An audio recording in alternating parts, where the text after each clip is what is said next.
Hello, folks. It's Dave Drimmie here with the Wealthy Wednesday podcast, and we have a fabulous show for you today. Personality tests. Now, I first came across these a long time ago, and there are multitudes of them out there, but I find them very, very helpful. And today we've got a guest called Mike McCormack, who's with us today. He's been on the podcast previously because he's such an amazing man. But what we're going to do together, we're going to dive in and have a little chat about personality tests. And because Mike's been in this arena for over 20 years, he can give us an understanding, some of the benefits, some of the flaws, and more importantly, what he does with his clients. So Mike McCormack, how are you doing, sir? Good. It's good to see you again, Dave. Hey, fantastic to see you as well. Now, I know you're on the way to a big game today. Is that correct? Somewhere in Texas? That is correct. Wow. Well, so who's playing today then? Well, I went to Texas A&M for college, and they have a big game. Their last conference basketball game is today. Fantastic. Well, listen, I hope you win. I hope your team wins today. But talking about winning teams, Mike, we've been doing a podcast series on people first culture, inspired by a gentleman called Michel Falcon, who's actually our guest next week. He's an amazing man, young guy, 37-year-old, just fabulous. But so people first culture, the guests we've had on the show so far have just really shared a lot about why culture is so important, why core values are so important. Danielle Mulvey was on last week talking about 5-star employees. But what I wanted to do with you, Mike, was to dive a little bit into personality tests, because most people actually don't really know what they are, and fewer still actually use them for their business. So I wonder if you could possibly unpack for us what personality tests are, some of the major ones that are maybe out there, their benefits and their flaws, and then taking it from there, because you've been in this arena for 20 years, help us understand a little bit more about how to use them in business. But before we jump into that, Mike, sorry, I'm being rude. Can you give us a little bit of an understanding of your background just for a couple of minutes and what led you into this specialized area? Sure, I'd love to. So I already gave away where I went to school in Texas. I actually have an engineering degree. I went back and got an MBA. So I have a really technical background. And I worked for 20 years in corporate America. And the short story is I worked for 5 different companies, and I had 10 different job titles. And out of those 10, there were about 8 that I hoped I never got to go back and do again. So in 2002, I had an opportunity career-wise to do something different, and I decided to start my own business and focus on how to make better people decisions in terms of job fit, how to get people in jobs that they can be really good at sooner rather than later. So the last 22 years have been a have been a rush in terms of I really enjoy what I do. I know how impactful it can be from both sides of the desk, if you will. And I work primarily with businesses, but occasionally with individuals who are thinking about career change. But my primary business is working with businesses and helping them understand how to gather and use information to improve job fit, which bottom line means improve productivity. Fantastic. Mike, you shared with me a story. It might be worthwhile tapping into this. It's not just about the attracting and bringing in of the employees, the 5-star employees, but it's about also using the profiles that you specifically use to elevate the individuals into leadership. That's correct, isn't it? Yes. So depending on what level, it's kind of opening Pandora's box there, Dave. There are a lot of different assessments that can be used in different areas and for different purposes. How you started off our conversation is very consistent with how most people think about assessments, in that when they hear the word assessment, most people think about some type of 4-quadrant personality style tool. And the reality is there's a lot more types and kinds of assessments than that. And it really helps if you just take a step back and think about, okay, what am I trying to do with this tool before trying to select the tool, and then understand what all the choices are that are available to you. Great. Thank you, Mike. I appreciate that. So we're going to dive into that just now. Okay. So think about the purpose, and for most, first of all, for most business leaders, owners, managers, our end goal is to get the best people possible who can knock it out of the park. And the ones that are knocking it out of the park are usually not the ones who want to leave. So we want to find people who can do things well and want to stay. That's the end game for all of us who are in business.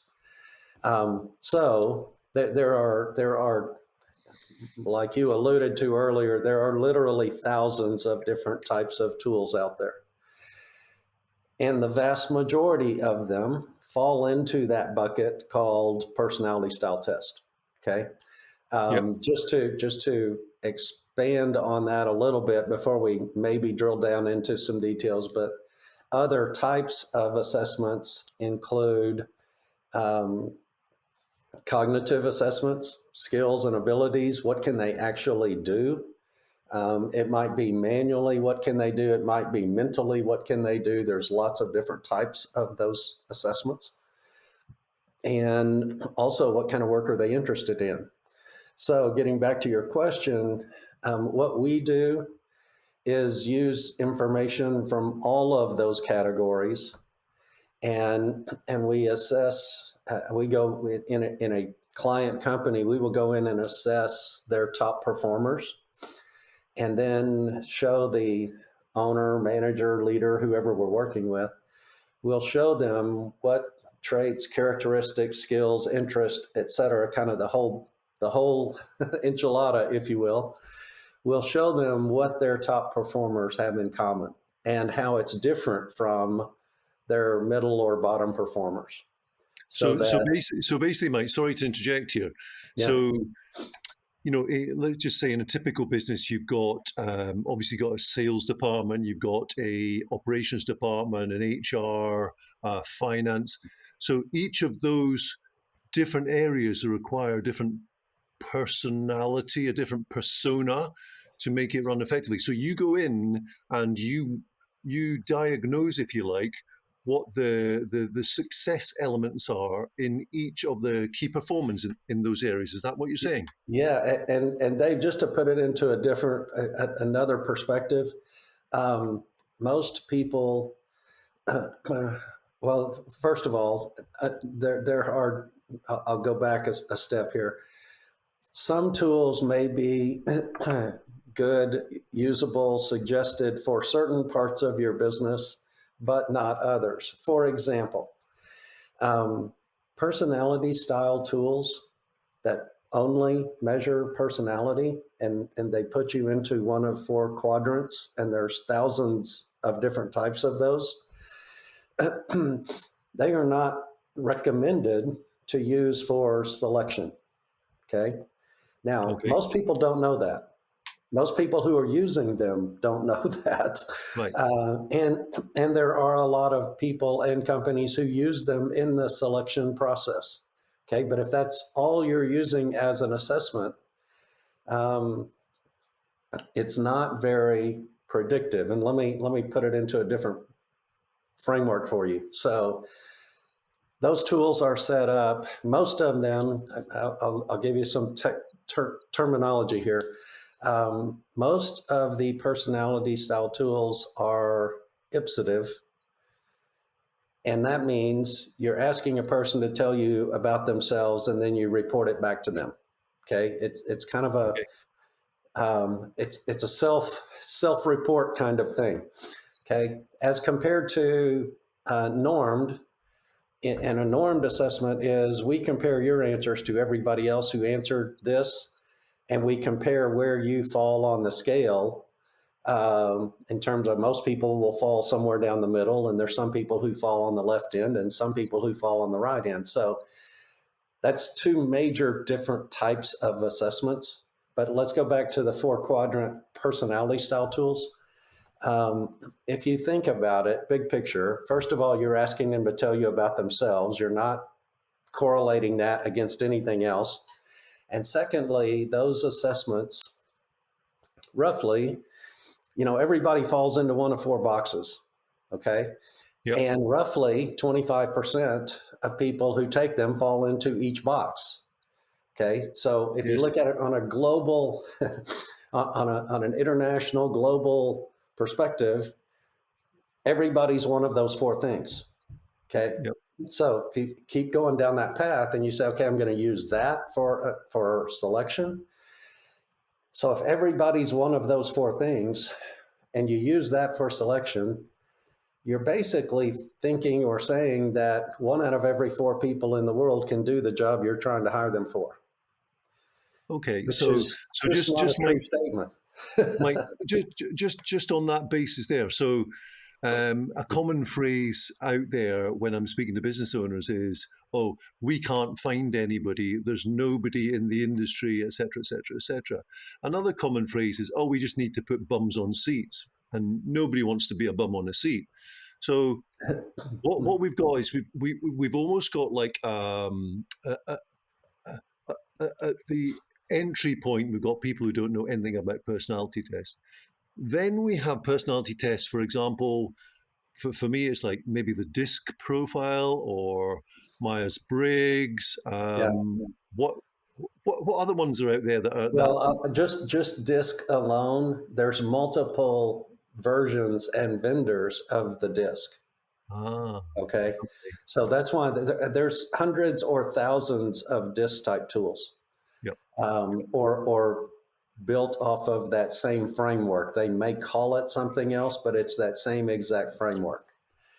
So is the likes of StrengthsFinder, is that similar as well? The Gallup StrengthsFinder and Enneagram and these kind of things? Um, well, that's getting really down into a lot more detail, but I'll just say that, well, I'll bring up 2 other terms, reliability and validity.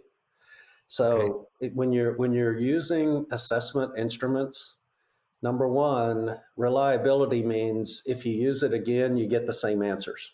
Okay, so think of it as kind of consistency on test, retest, or it really is measuring something accurately.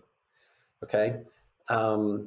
Validity, on the other hand, is if I have this measurement, does it correlate to what I'm trying to correlate it to? For example, performance of my employee. Okay, so in order for an assessment to be valid, it has to be at first reliable. Okay, it has to measure something accurately, and then whatever it's measuring has to pertain to, can this person do this particular job? Okay, So it's activity based. it's outcome based actually. Can you tie it to what you're using it for? So all of, I won't say all, most of the 4-quadrant type of tools, and I won't mention any particular vendor names, but all of them probably will say that they're very reliable.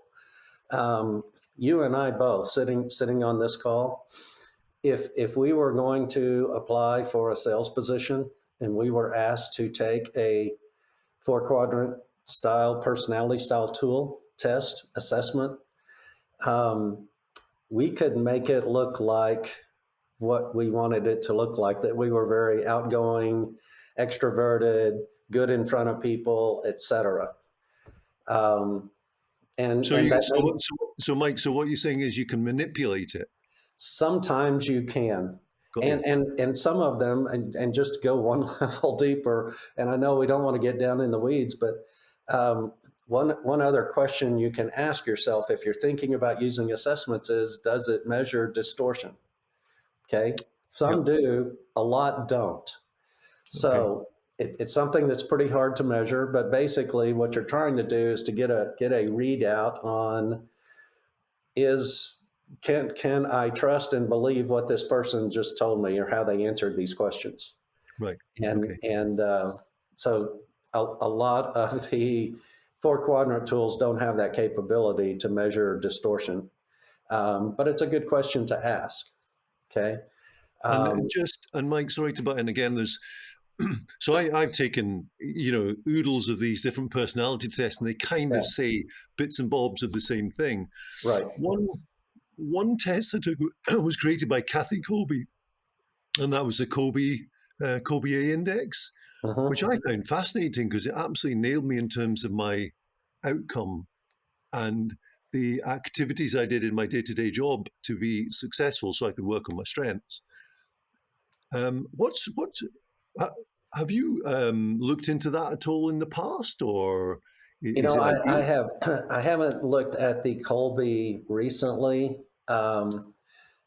My recollection is it's what we would call a combination tool. I think it's behavioral and cognitive. Is that correct? I Do you think remember? pretty much, but there's a bias towards the um, activity, if you like, in terms of in the work environment, and quite a lot of Yeah, yeah, entrepreneurs have spoken about it in the past. So that's right. why I was Yeah, curious. yeah. So those are, and like you said a few seconds ago, you said it really nailed me. Um, Oftentimes that's an indicator that was an ipsative test, meaning it asks you about yourself and then it reports what you said to it right back to you. Okay. Right. It's not comparing you against everybody else. It's just saying, what's your opinion of yourself? And it reports it back, and people get the reports back and go, oh, that nailed me. Well, it should, because it's just reporting back what you just told it. Got it. Okay. Got it. Okay. Which could be helpful and could be accurate. And in terms of that, I'll go off on another slight tangent here, but there can be some very good uses for personality style tools, Okay. in terms of how we communicate with others, how others see us. Um, those can be, kind of some team building things you can do with personality style tools, and they can be very effective for that. I mean, there's a huge industry built around that. Okay. Yeah. I know a lot of consultants in my realm who have huge businesses that focus on those kinds of tools, and they use them for coaching and developing and teamwork and all of that stuff. And they can be very helpful. Okay. I'm not saying they're not beneficial tools. Got it. Okay. But what I am saying, or trying to get across, is that if you're going to use something for selection, that those are not recommended for selection, because they're not very valid for that purpose. Okay. Okay. So, Mike, thanks for that. And um, the process you use, I want to jump into that in a second, but because it's really powerful and I've been through it myself. Um, but where would you fit in the recruitment process? Where would you actually fit um, a personality test, whether it's yours or others? Is it because you've kind of got to filter people out earlier on to make sure that you're only speaking to the 5-star employees, the ones that are going to be with you for the long term and help you as a business owner to Yeah. delegate delegate tasks to so that the business can thrive. Where so in the process, if you've got obviously an application, you've got a maybe there's a phone screening, you find out if somebody's got if there's some basic stuff. where would a personality test actually come in your mind in the process of bringing on 5-star employees, for example? Okay, so a couple of things. I'm gonna try to tie in something you asked earlier or mentioned earlier about the world we live in, and either butts in seats philosophy or can't find the right person, and talk about that continuum, but also talk about in terms of I want to encourage you to shift the the terminology and say when you use personality tests, what we say is when you use assessments, because if you're saying using personality tests, you're limiting the scope of what you're looking at. Got you. So think about assessments, and also we don't call ours test, because if you call it a test, it's something somebody can pass or fail. Okay, Okay? good point. Whereas an assessment is a measurement of who a person really is. Okay, Okay. so it's kind of a fine line, but there is a difference. So to answer your question, most of our clients will do some kind of initial or early screen in terms of they'll view the resume, they'll look at their experience, who they've worked for how long, maybe who they know, what companies they've been in, all that stuff that is publicly available. They'll look at that. They may do a phone screen. They'll look for certain traits or skills if they know those are required for the particular job they're hiring them for. Whether it's programming, whether it's sales in a certain industry, whatever it is, they know they have to have for background knowledge, wisdom, experience, etc. Um, and they may do a phone call, they may do a video screen like you and I are on video right now. Um, they may have one or two people in the role talk to them and try to get more detail, and then have them complete an assessment. Okay, and that assessment then, and to tie in something we were talking about earlier, if they're asked to take an assessment in our client's case, we have already had their top performers complete that assessment, and we know where their top performers score on a range of 1 to 10 or 1 to 9, depending on which tool we're using, because we have multiple tools we use for different environments. So, if we know all of your top performers on this particular scale, whether it's a behavioral scale or a cognitive scale or whatever it is, but we know that, your top performers all score between 6 and 9. So you should be looking for people who score between 6 and 9. Now, you may be able to find that, you may not, but at least you know how they compare before you bring them in for final interview, okay, before you make the final decision. Because one of the other benefits of our tool sets, and I say with an S because there's multiple ones we can use. Most of our clients use one, but they've chosen from a variety of options. Most of those tool sets also we can provide a interview or selection report that tells the manager, here's the benchmark we've defined that you should be looking for, and here's how that person compares to that benchmark, and here's questions you can ask around that to get more information. Wow. So the questions are there as well. The questions are there as well, so you can make sure it's provided to the manager, owner, whatever it is, Yeah, to ensure that it elicits the correct answers. Yeah. So you're not just yeah, kind of going into a room and kind of yeah. guessing and hello, Mike, It's where still, are yeah, you from? it's still, again, it goes back to, it's not a pass fail. It's compared to what you're looking for. Here's how this person may be like that, may be a little bit different.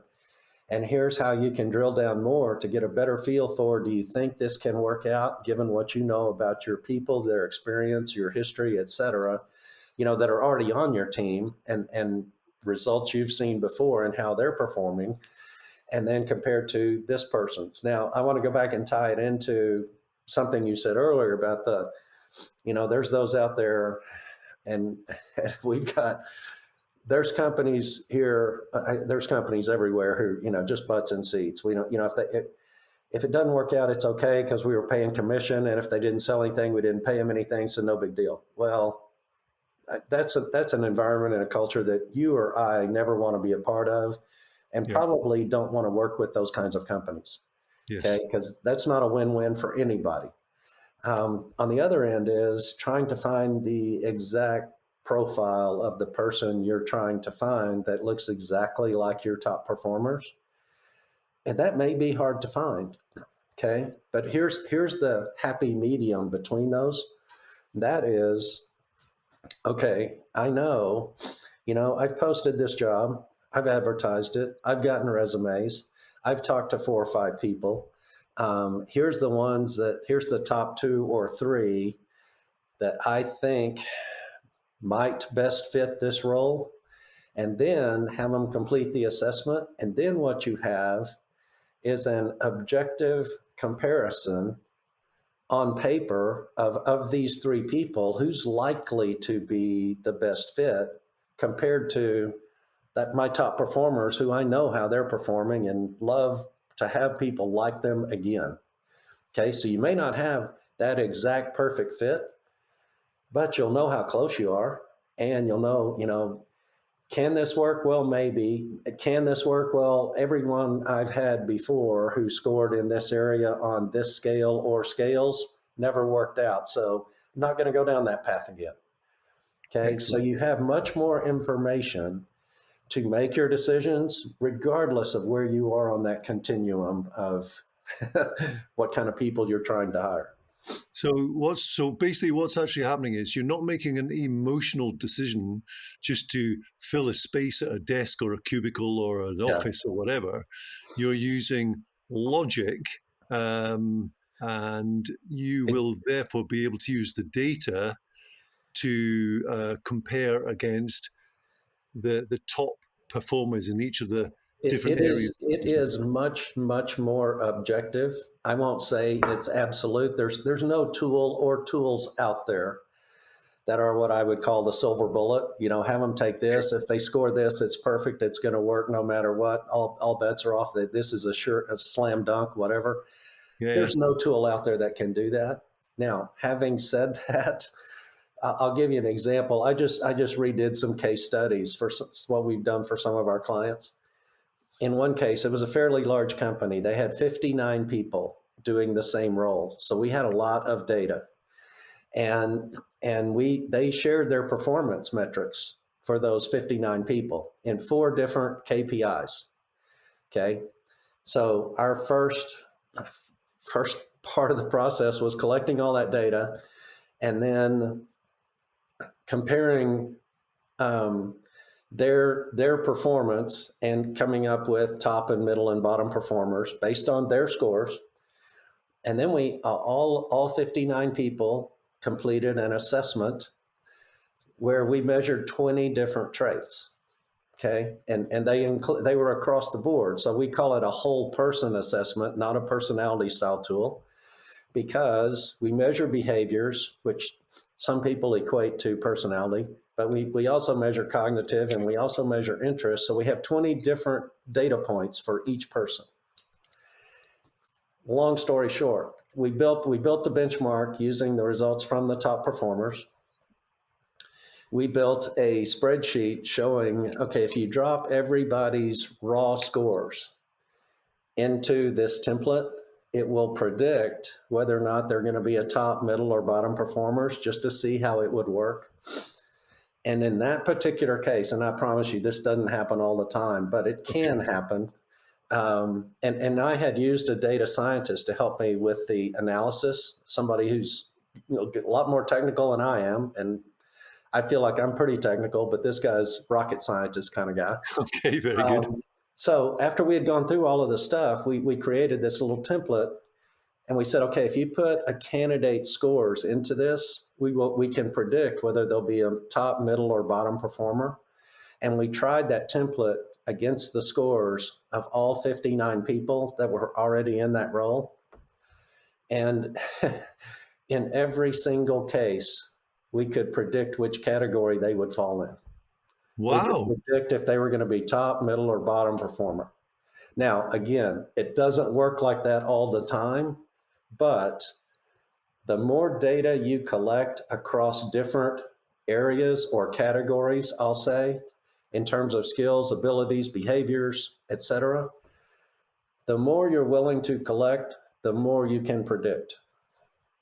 This is amazing. It's so much like marketing. You know, when you look at using, for example, Facebook or Google or YouTube for actual advertising, they know all the data to attract their ideal clients. So what you're really saying is, when you use this assessment correctly, it's very, very similar that you can predict who those ideal people are. So you've got data for Yeah. hiring clients and creating leads for clients, and you got data for creating leads and hiring the best people. And you know, logically, Dave, obviously, the more data we have, the more predictive it can be. Okay. So, Yep. I mean, we work with clients who have 5 or 10 in a certain role, you know, a small sales team, for example. Bless you. And we work with clients who have 150 doing the same thing, and they may be spread across 50 offices all over the country, but they're doing the same role.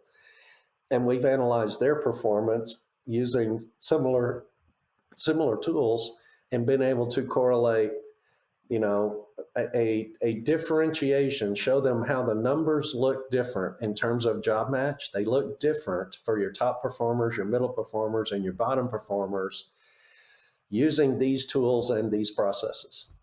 Wow. So Mike, in the tools you use, you know, for example, when I'm working with clients, I like to look for me personally, a business that has somewhere between 10 and 100 employees, possibly 10 and 50, depending, because the business has grown to a point whereby there's now a bit of chaos, and they just need it solved. So what I'm hearing right here, right now, is really powerful. For you, with the what did you call it? The whole person assessment. There we go. And then the new phrase, the whole person assessment. What is the ideal size of business for you?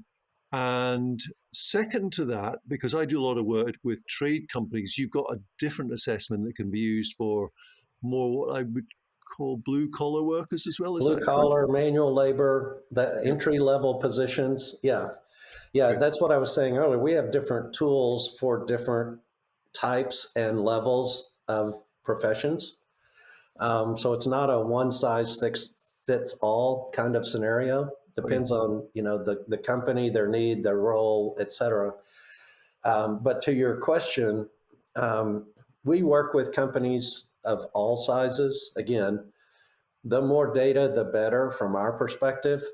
But in cases where, you know, companies may be thinking, well, I don't have near that many, so it won't work with me because I don't have enough data. I have a huge database that I can go and find benchmarks or profiles that have been created for similar roles where we've had more data. Okay, so let's take sales because it's everybody understands sales, kind of, sort of. You know, if I'm in sales and I'm in technology, you know, somebody who's in technology sales is probably a different profile than somebody who's selling lawn equipment.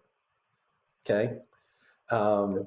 And we've done hundreds of benchmarks, profiles for sales roles, and I promise you they're different. Okay. They even selling the same thing in different parts of the country, you may have different profiles or benchmarks because they may be selling a different priced product. They might be selling to a different demographic in terms of people's makeup. So different types of people may do different in similar roles in different parts of the country sometimes. But for small companies, we can look at what data they have. And we've had a lot of clients who say, hey, I don't have any top performers. That's my problem. That's what I'm trying to fix.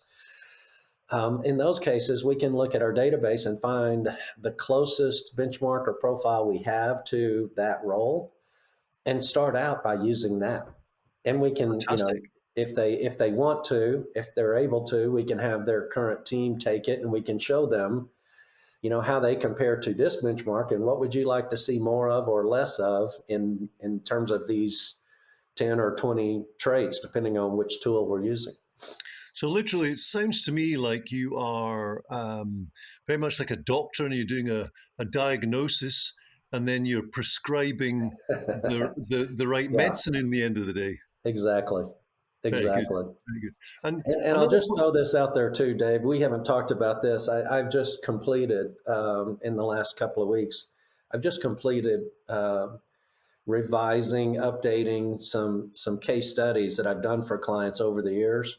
And what I did is I picked a client that had 6 people in a role, a client that has 11, a client that has 29, a client that has 59, and a client that had 147. So if somebody wanted to see, well, what have you done for a group this size? I can show them really quickly. Brilliant, brilliant. That's fantastic, and thank you very much for sharing that. Another point I'm going to jump into, because this is really important when you're looking to attract, hire, and retain the right employees. The cost of a mishire, Mike. We talked about this before, but I've dived into this recently, and what I've discovered is that it can range anywhere from 3 times the salary to 15 times the salary, depending on whether somebody's at a lower level or maybe a CEO level. That's the band, if you like. So if somebody was on 100 grand, hypothetically, Yeah. and technically by the time all the time spent in onboarding people and whatever else goes with it, it could cost the company 300 grand, or 15x for a CEO level, it could literally cost Right. millions. Is It's that because of correct? it's because of all of the peripheral impacts it will have. So let me start at the bottom end. So I've just looked at some recent studies that say, the cost of losing an employee is 30 to 50% of their annual salary to replace somebody. Okay. We're not talking about performance. We're just talking about replacing a body. Okay. So if they make 100,000, it's going to cost you 30,000 to go through the process of getting somebody else in their seat. Wow. Okay. Now, for entry level positions, it's obviously not that much, but for entry level positions, it's a lot more than most companies think it is, because, and this is true for all levels, but because it's not only the cost to put them in the seat, it's the cost to train them, onboard them, wait till they come up to speed, get them around your clients or your customers, see how that goes, train them some more, taking time away from your current team, your top performers, to help them out when they mess things up. Whether they might drive away some of your current clients while they're there if they're not a good fit. And even more importantly, and nobody even thinks about this or tries to calculate what it cost them, but what if I've got a team of 5 and they've all been here long enough to be at least satisfactory. I've got a couple that are knocking it out of the park. Everybody else is doing okay. And then I hire 2 or 3 people in a row that don't fit, don't work out. And everybody on my team is now frustrated. They're overworked. They're fixing other people's mistakes. And now I'm driving away the good people I already have.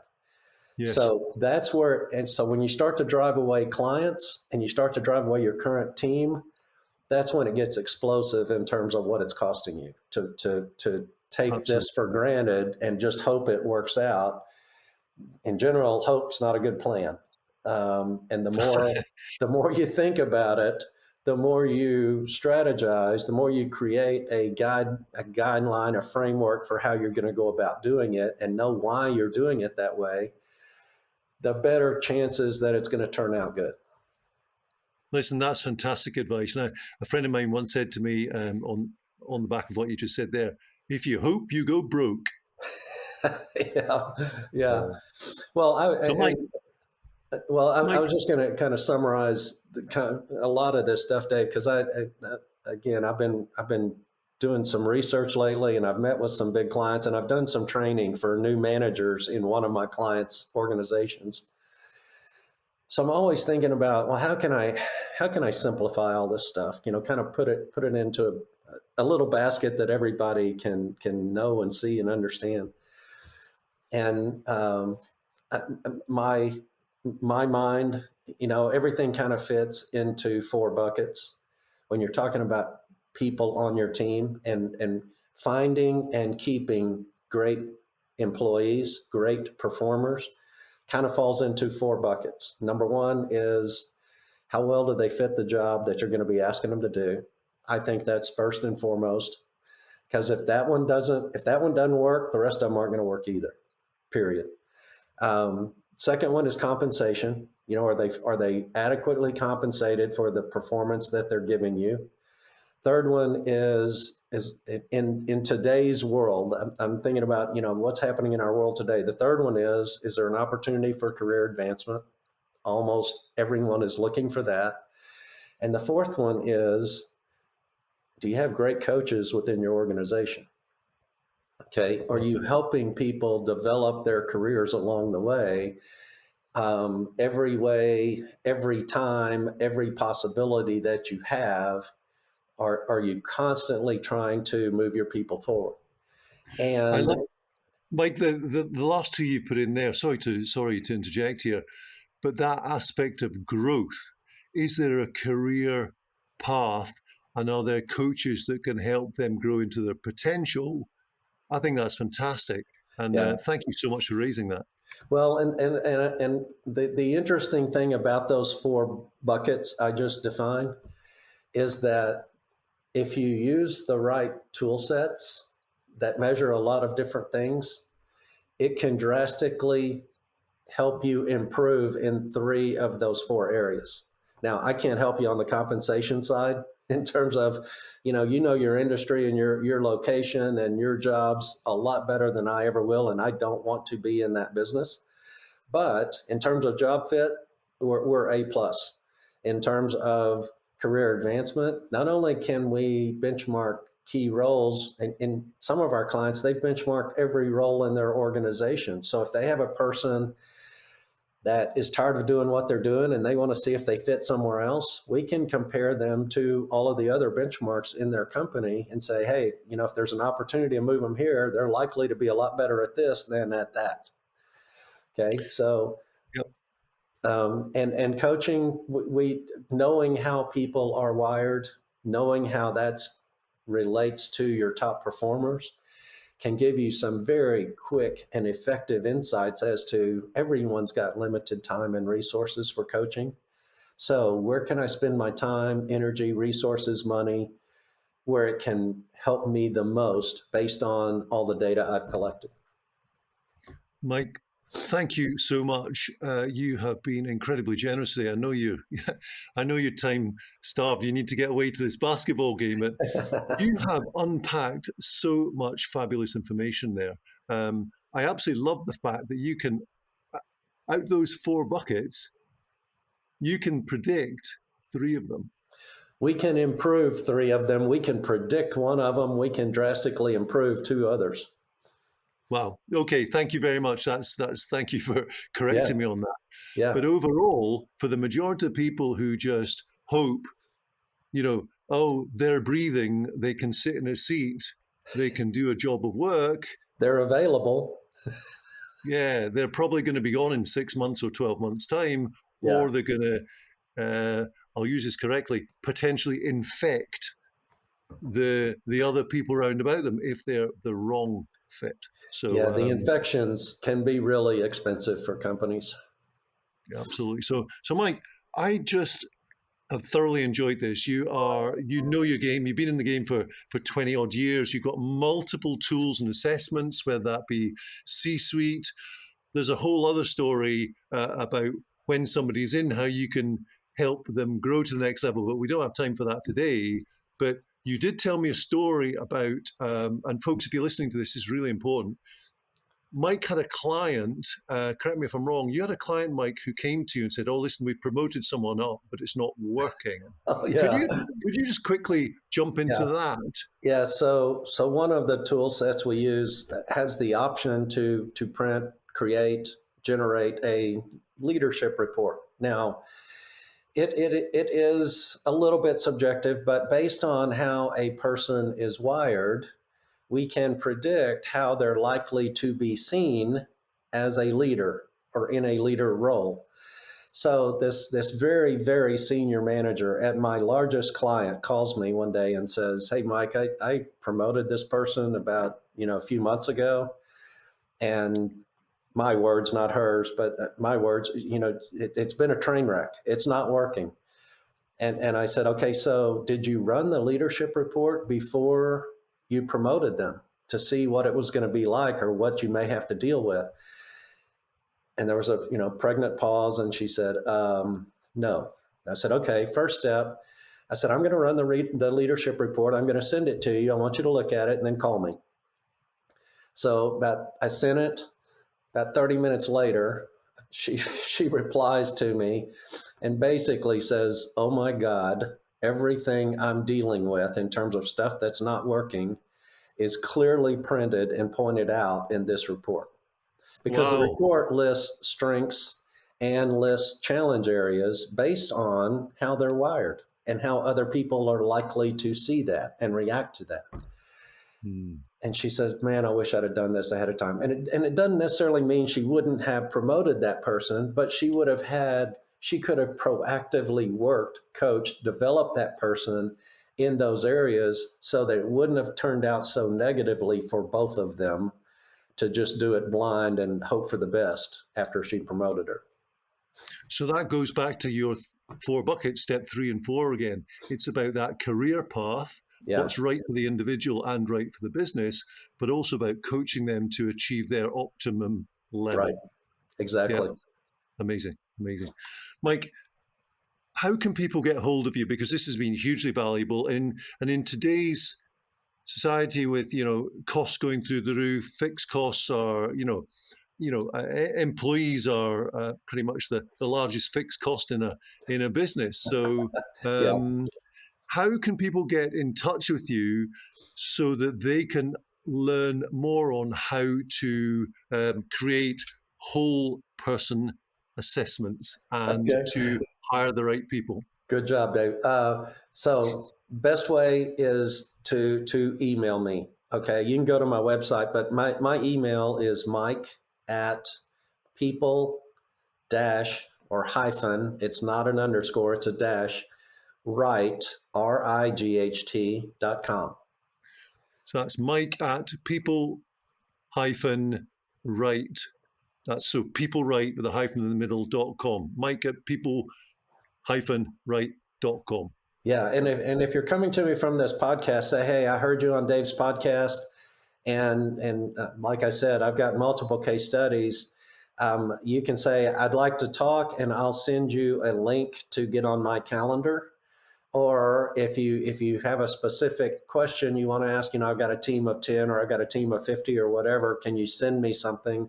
Tell me what size your team is and what kind of, industry or role that you're most concerned about or focused on right now, so that when I get back to you, I can be prepared and ready to talk. Mike, thank you so much. That's incredibly generous of you. And folks, if you're listening to this, please listen again. There's so many gems in here. But in addition, reach out to Mike. Mike's a great friend of mine, and he's just so good at what he does that he can really, really help you, I'm absolutely sure. In addition, please share this podcast widely. Share the links with somebody you think might be interested. Share it on your social media, whatever it is. Help people like you out there to find out about Mike, because he's a wonderful, wonderful gentleman and his skill set's amazing. So, Mike, thank you so much again for joining us. Is there one last gem that you feel you could share, or have you just unpacked everything today? Dave, everybody's coming at this from a different point or different spot. So I don't know what the takeaway is, other than, you can rest assured that if you put people into roles where they're using their natural talents and abilities, where they're doing what they do naturally, and that makes them successful, they're gonna succeed, and they're gonna stay a long time. And the more Wow. you don't do that, the less they will succeed and the shorter time they will stay. So the more you know about what their natural talents and abilities are and how that relates to the job you're asking them to do, the better the world gets. Fantastic. That's what a great place to finish, Mike. Thank you so much. And folks, that's just amazing. Thank you for joining us today on the show. It's Dave Drimmie signing off from the Wealthy Wednesday podcast. Please listen to this again. Mike, you're amazing. And look forward to catching up with you again soon, sir. Hope the basketball team your basketball team wins today. Thanks, Dave. Always enjoy talking to you. You're welcome, sir. Take care, my friend. All right. Bye-bye. Bye-bye.